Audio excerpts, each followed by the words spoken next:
Ako sa trabaho dito sa sa rest house. Ayan o. Ayan o, ginagawa yung playground dyan. Tapos doon meron parang ano ba to? Yung pwede mag bonfire. Diyan may ano kasi dyan di ba?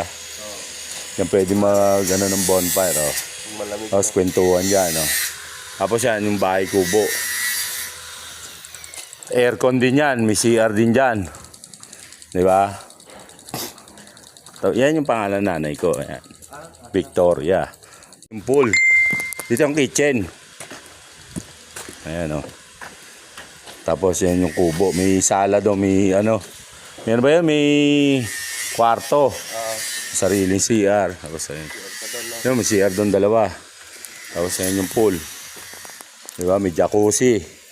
Diba? Pwede ba? Tapos dito may cabin. Yun mo yung cabin. Air condition din yan, boy.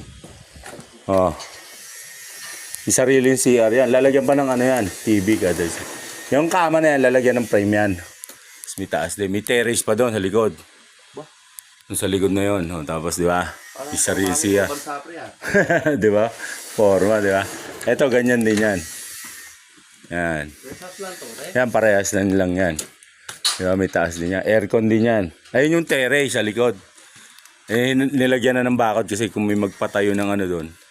Bahay, hindi mo rin naman pangay ang view mo kapitbahay, di ba?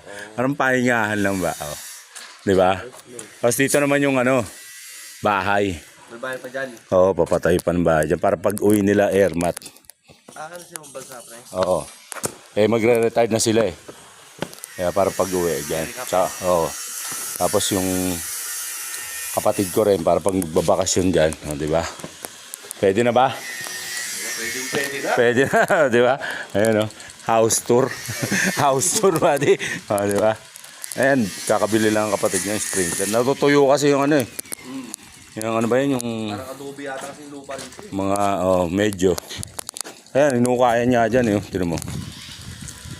Dito yung parang division ng dito yung bahay. Dito yung rest house. Ayan bubuhusan na yan Laki talaga yan.